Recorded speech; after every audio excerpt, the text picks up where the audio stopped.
Welcome to the Digital Brand Builder Podcast, where we bring you the best growth strategies from the world's experts to help build your business fast. And now, here's your host, Mark Fidelman.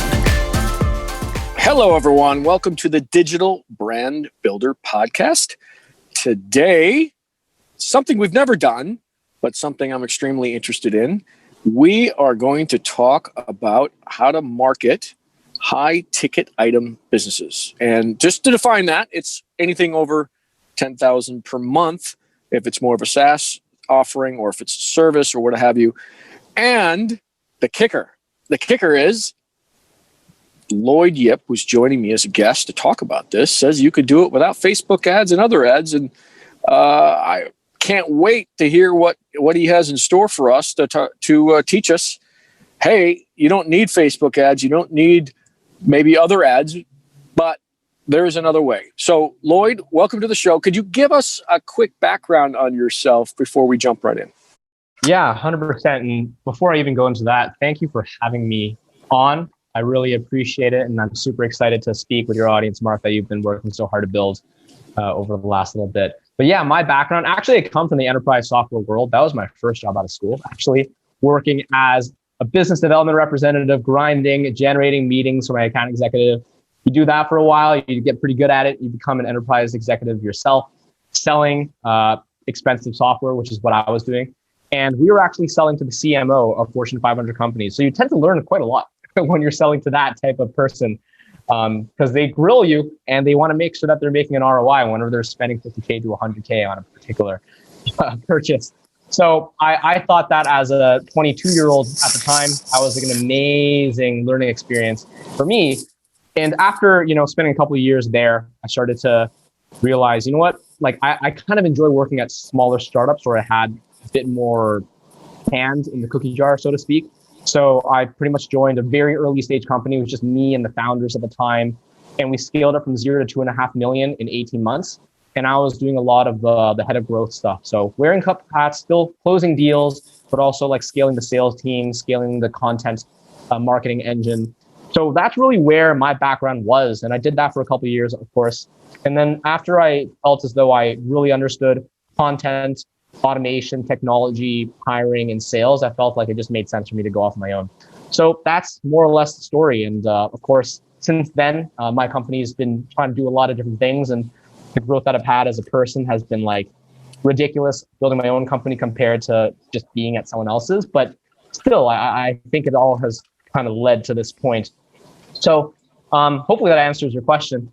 Yeah, it does. And we'll cover a little bit more of your background, including my first question, which is, you're a true digital nomad. I mean, you live in Brazil now? Is that where you're doing your business from? Yeah. So that was always the dream. I was lucky enough that for whatever reason, my group of friends from university all became digital nomads. They all, like, within the first 2 years of leaving college, they all started their own business. Sometimes they were like building an agency. Another person was doing like a YouTube channel with affiliate marketing. So just like random stuff. And almost all of them ended up succeeding, which is kind of weird because you typically hear that the percentage of success rate for people, it's quite small.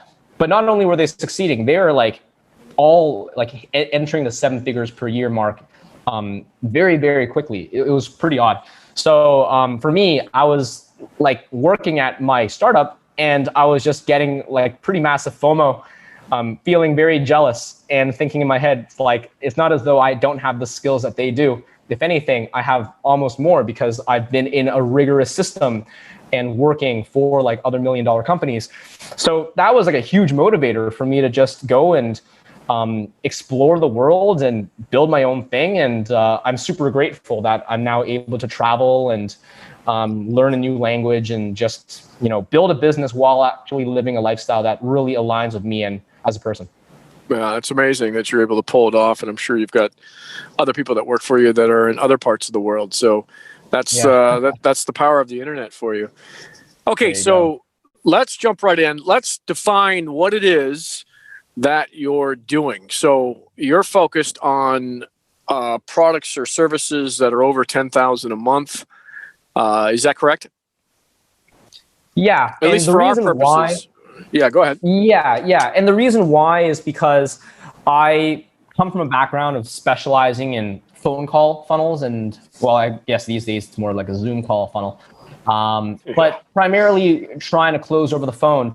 Of course, getting people into the phone call is a different beast and it's a challenge in and of itself. But I find that there's specific tactics that work really, really well if you're able to close on the phone, which is hard to justify if your price point is very low. I think some of the tactics here, though, will still apply if you are selling a lower ticket offer. So don't necessarily turn this podcast off just because you're maybe selling a very low ticket SaaS that needs a crazy amount of volume on the lead generation side to work. You'll still get some stuff out of it, but I do want to be transparent in saying that what I'm about to talk about is like very optimized for a phone call funnel that's selling something higher ticket. Yes. Okay.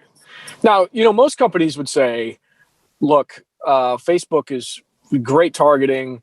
I use those ads to begin lead generation at the top of the funnel because of the targeting. Maybe I'll go to LinkedIn. LinkedIn's a little expensive right now.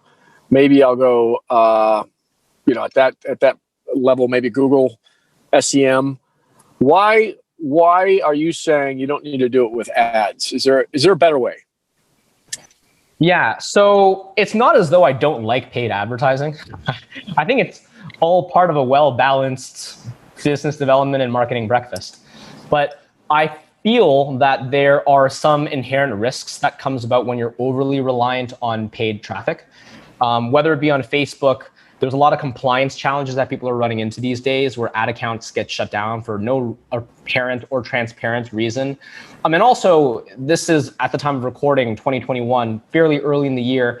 And Apple is making some pretty significant changes in how iOS 14 is going to be run. It's going to make it a lot harder for people to get amazing return because of how tracking is going to be much more challenging and potentially much less accurate, right? And generally speaking, there are just going to be lower profit margins when you are running paid ads because of the fact that you're spending on getting the traffic. Now, this is all fine and good if you have a ton of budget and you have a ton of willingness to experiment and lose money in the first couple months. But I will say to not also have a very strong foundation of organic marketing and organic revenue coming in that works whether or not your paid marketing is running at full throttle, that will keep you safe. That will allow you to, on a given month where paid advertising isn't working, to still generate a ton of money and revenue. And in the worst case scenario where for whatever reason paid just stops working, you're still fine. But the best case scenario, paid works, but organic revenue will allow you to spend more into paid. So what's not to love there? And that's really for me why I think you either want to have organic really built out or maybe even a combination of the two working together as a brother and sister. Okay, but how do you do that? I mean, walk us step by step how you do that and do it quickly. Or are you saying it's not quick? You got to start laying the groundwork pretty much when, it's at month one and then, hold your breath for 6 months until it's realized 6 months later. I don't think it necessarily has to take a long time. To a degree, it does depend on your internal resources. If you're a team that already has like a pretty sophisticated content engine, it shouldn't take particularly long to get an organic strategy that just kills it for you. But there are some companies that are like super sales focused, for instance, or they just don't have really any content muscle. It does make things quite a lot more challenging. So I'll ask you, Mark, like, do you want us to maybe go through both situations where what should you do if you're kind of starting with like very minimal resources and how can you scale there? And then maybe we can also look at the flip side of what you can do if you have more resources internally. Well, I would say, the companies I work with have anywhere from $1 million to $10 million marketing budget. And, so they've got access to a lot of resources. It's just how you deploy them in the smartest way possible. And a heuristic for them is Facebook ads and other ads. So from your perspective, I would say, look, there's an opportunity cost here. I can go with ads or I can go kind of the organic route, or I could do both and see what happens. I'm going to challenge you after you give your organic strategy. I'll challenge you on a few things to see if you've got an answer for that. But let's just start with, you got a decent sized budget, and now what? Yeah, for sure. So I think the first step is always going to be just identifying which channels make the most sense for you. It's super company specific. Where does your audience hang out? You might have an audience that is primarily like, I'll throw this out there. Maybe you're going after people that are in the fitness industry. That makes a ton of sense to be on Instagram, for instance. But what if you're going after a very B2B market? Then LinkedIn makes a ton of sense, as would Facebook potentially as well, depending on the type of B2B market. So the first step is always going to be identification of which channels make the most sense. And then if you have more resources, I think what is an ideal situation is for you to create an omni-channel, multi-channel strategy for content distribution. So something that would really help is if your team already has an internal content marketer or copywriter, it's ideal that they are able to create a content calendar, I think, 30 days in advance and have just a content lifecycle where for each of those aforementioned channels, they actually have content just being rolled out on the daily basis. And the thing is, this seems like there would be a lot of work, but all it really takes is one content marketer and one content strategist to be able to flesh this out. When my clients are able to cross-pollinate across a lot of channels, their prospects always tell them, like, how are you everywhere at the same time? Like, you must have an army of people working on it. But in reality, if you have a really solid system in the back end where your content calendar is super organized, where you're able to repurpose content from, like, let's say Instagram and LinkedIn together, you're able to repurpose content from YouTube into micro content that you then redisperse into LinkedIn or whatnot. That is really what allows someone to come across as being way more large, if you will, than they actually are. So that's something that I think you can do if you're a company that already has some of those resources internally. It's about being efficient, right? Like, if you're going to be creating a piece of content, are you able to deploy it across multiple different channels in different ways? So that's kind of the first layer. It's the channel selection and then being able to create that content calendar that allows you to distribute content to multiple channels. Okay, so the content calendar, I live and breathe by. Anyone that's ever worked for me knows that. So I wholly agree with you there. But when we're talking about products that are over $10,000 a month, what types of content are you creating? And if you want to use a fitness, example, maybe it's a very large piece of equipment that costs over $10,000. I don't know if you want to continue with this analogy or not, but the point is, when you're dealing with that market size, maybe it's software, what have you, it's different, isn't it? I mean, the content you create is definitely different. So what is it? How do you know what that content is? How do you plan for it, and how do you deploy it? Yeah, so that's such a good question. And I have a pretty clear delineation between the type of content that I think is effective at the top of the funnel versus at the middle of the funnel and then at the bottom of the funnel. At the top of the funnel, you can't necessarily get someone to consume like a very heavy asset because they don't know you yet. No one's going to be willing to spend 10 minutes of time to read an ebook or check out this full webinar. So at the top of the funnel, you're looking much more so at like bite-sized, snackable content. So on LinkedIn is really loving videos these days. So like snackable, bite-sized, 2-minute micro videos on LinkedIn, crush it if you're going after that type of audience. On Instagram, it's actually kind of similar. I feel there's a lot of similarities between the Instagram and the LinkedIn content that I see that really kills it, because it's often more bite-sized. It's the copy is typically not super long because there's word counts on both of those platforms. And I actually find that repurposing content, if you are on both of those channels, works really, really well. But the purpose of the top of the funnel is not to actually convert. And that's a big thing that people need to understand, is that not every single piece of content is necessarily meant to convert for a sale or a sales call or a purchase or whatever. Sometimes at the top of the funnel, all the content is meant to do is gain awareness enough that they follow you and become a member in your list. Now, when I say list, could I mean email list? Certainly. But what I really mean when it comes to the social context is they follow you on that particular social channel, where now they're actually going to be notified whenever you create additional content. So at the top of the funnel, you're looking at much more bite-sized content, which allows someone to even just be in your network where they're going to see your additional stuff, right? But once someone is in your network, they're in your email list, they're in your LinkedIn network, you can consistently market to them more, and for free, of course, now. And this is where you can start promoting some longer form content. And this is the content that really starts getting people to be willing to evaluate, because in the beginning, you didn't earn the right yet to borrow 20 minutes of their time for a webinar or a video sales letter or an ebook or whatever. But let's say a month into your relationship, they've been in your list. Now you do have that right.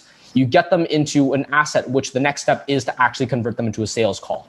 Or if not a sales call, if they're to even hit that landing page that is storing the asset, then you can at that point run retargeting, which it's still paid ads, but it's like the most efficient and cost-effective form of paid ads there is.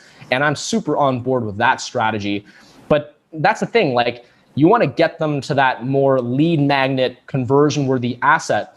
And organic is a great way to do that, but you can't necessarily push that premium asset right from day one. It's got to come from after having first got them into your network with some more awareness-focused content from the top of the funnel. Okay. All right. So is there any particular channel that you think is really hot right now for putting content on other than, well, I mean, it would have to be one of the channels that you see. I guess it would depend on the industry, first of all. But is there something you're seeing a lot more ROI than maybe other channels? Like for me, it's YouTube. There's nothing for me beats YouTube. If you're talking strictly organic, YouTube has got two things going for it. One, it's video, which people prefer. Two, it's got SEO value. So there's, to me, nothing beats it that I've seen organically. I'm not talking ads, organically. But what is your perspective on that? Yeah, so you're hitting the nail on the head. It's super dependent on what the audience, like who the audience is and where they spend a lot of their time. Because I actually think YouTube is super versatile. Almost everyone is on YouTube. It's the second biggest search engine platform in the world behind Google. So there's a lot of advantages there. But like if you're going after a very B2B audience, let's pretend that you're going after HR managers that work at companies $10 million and up. That's a pretty specific, right? LinkedIn will almost always be the best fit for that specific audience. And LinkedIn also does have a lot more organic reach these days because it's not as though Microsoft has really tried to monetize their ad platform yet. You can still really do well on Instagram and on Facebook. You just have to adjust your strategy because posting on your Instagram page or your Facebook page, especially these days, and just hoping that people will show up organically outside of your network and just subscribe, it's pretty unlikely. So if you're going to be doing that, those channels, you really got to invest in Facebook groups. You got to really invest in Instagram shoutouts. You got to really invest in understanding how the algorithms work because it's way less likely to just give you free organic traffic now. So that's why when I work with clients, I got to first identify the appropriate channel. And then within each of these channels, we got to identify, okay, what's the best way that you can monetize this specific channel, given the unique set of rules that each of these channels have. But you're asking about like what's really, really hot these days. Clubhouse recently has become really, really hot. I didn't even know that this platform existed 3 months ago. And now it's all the people's favorite topic in my industry. And it's really cool because it's super audio oriented. It's kind of like similar to podcasts in that sense, but it's community audio where like you can have a bunch of people in a room and they're kind of just talking amongst each other. There's no video. It's just like pure audio. It's kind of like a networking event, but digital and, you know, strictly verbal and stuff like that. It's really cool. I've actually had friends who like jumped on and then within a month, they went from 0 to like 100,000 followers and subscribers with 0 paid ads. And it's because like any new social media platform, they're not going to do any paid ads, of course. They're going to let you grow organically and they're going to push your content aggressively. So it makes a ton of sense. It's a very new platform. So there's a lot of options. The answer was a bit of like a, you know, it depends. Well, but let me. Yeah, let me. Okay, good. And I like to challenge my guests, as you're probably aware. So, for me, Clubhouse is nice. I think it's very popular right now. They're doing a great job. It only works on the iPhone, but they'll get working on Android. That's not my problem. My problem is like Snapchat and TikTok. It's too hard to get them off that platform to something I want to sell. And if they made it easier, like YouTube is, you could put links anywhere you want. You know. There's no restrictions on that. It's very easy to move people off of YouTube or to embed a YouTube video within a website. So it's just better. If you look at even Instagram, although Instagram's got stories now, which is better. It's getting there. If you look at Clubhouse, you look at TikTok, you look at Snapchat, it's still too dang hard. For a marketer, those aren't good tools in my mind, because if you look at click-through rates of those platforms versus the ones that are a lot easier, it's not even close.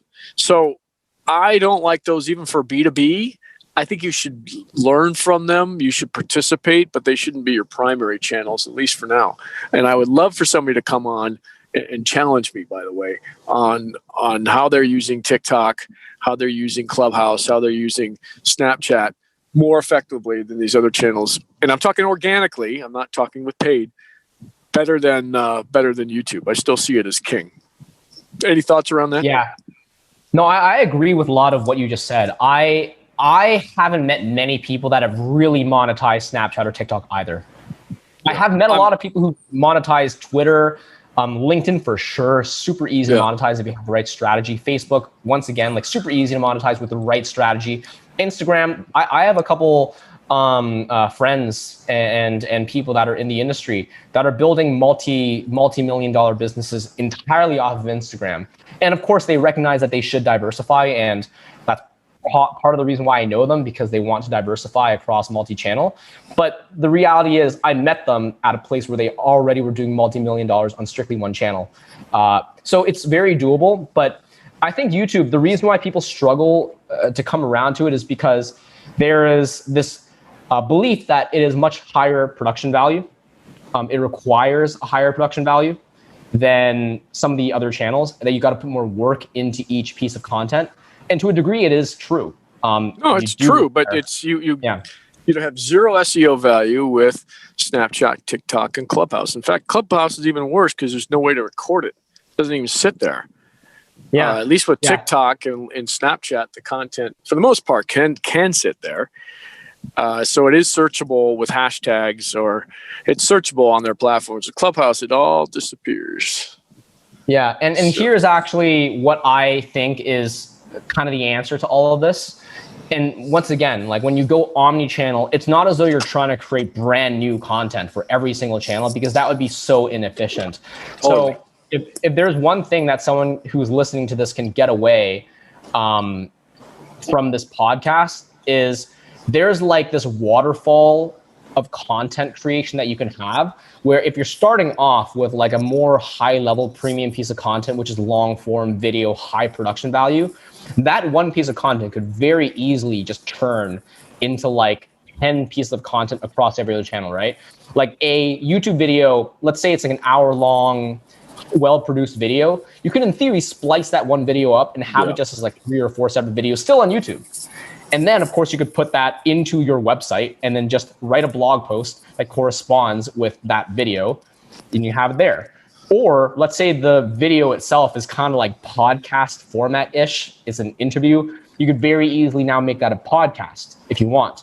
And with LinkedIn and Instagram being super micro content oriented, you can slice up those videos into even more tiny videos, throw it to your freelance video editor, make it into the caption with the whole, Gary Vee style, if that's your vibe. And you can now have it as maybe even 5 to 10 pieces of content across LinkedIn and Instagram if you want to use both of those channels. And then Facebook being as versatile as it is, you could throw long form content in, short form content, video, pure copy, and then promote people to go to those individual assets. So you could very easily take one long form piece of content and then repurpose that into multiple different formats across multiple different channels. And that could be run by pretty much one content marketer who has a small team of freelancers working for them totally on contract. So there is a way that you can make things very, very efficient if you so choose. And this actually isn't even something that only makes sense for high ticket, despite us opening the conversation with this is more for high ticket. Like this is stuff that will work for anyone, right? If they have the internal resources and the willingness to do so. So that's why I wanted people to stick around regardless, because even though I primarily help people that are a bit more in the high ticket world, like this content repurposing strategy works across the board for anyone that just wants more reach and awareness.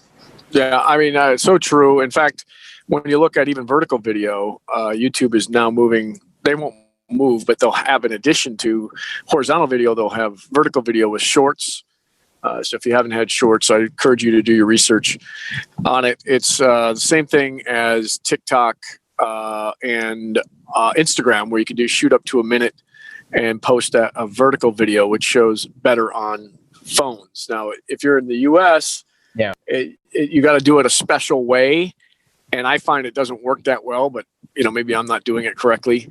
In India, it's being utilized almost extensively. There's a whole short app that you could download, but then you could just take that to put it on TikTok, put it on Instagram. So you can repurpose it that way. And now you're on all those platforms. So I'm a big repurposer. There's so many different things. You could turn some of those videos into 15 seconds sound or video bites and use that to link to the overall video or back to your website or what have you. So that's the name of the game, folks, is using this organic content, repurposing it across all channels. It's kind of a pain in the ass to set it up with. I wish there was some magic uploader where you could do all at once by entering one set of information, but it doesn't unfortunately work that way. Well, there is a system around it. There is a way in which someone could, that is something that is much harder to explain in a short podcast, but if you can document it, if you're so it's actually just a set of standard operating procedures. So for us, something that we utilize internally, exactly. It's more of a process. And then of course, within the process, you might be needing to pull in certain freelancers, or you might need to have certain tools that are able to help you with distribution or editing or whatnot. And then of course, you want to have someone who just leads the process. And for us, we have a copywriter / content strategist on staff. So we've built out the SOP internally, even before we ever hired a content writer, because we wanted them to come in with a lot of momentum. And then it's something that we've also eventually had brought to our clients, since they want to build an SOP for themselves of, okay, who should be in this process if we need to build a process like this? Who are the freelancers? How do we repurpose a big piece of content into multiple pieces of content? So that's some of the stuff that we typically like to, have people install into their own business, because it can be a bit arduous to figure out what all the SOPs should be internally yourself. And we just wanted to build a shortcut for both us and also anyone else who is looking for really digging into content. Okay. So I have one last question for you before we wrap up. Yeah. So I know we've been talking about organic content, but why don't we use paid media to promote our top performing organic content? What do you have against that, if anything? Oh, I actually don't have anything against that in particular. I earlier in the conversation said that utilizing both paid and organic together is probably better than the sum of their individual parts if used correctly.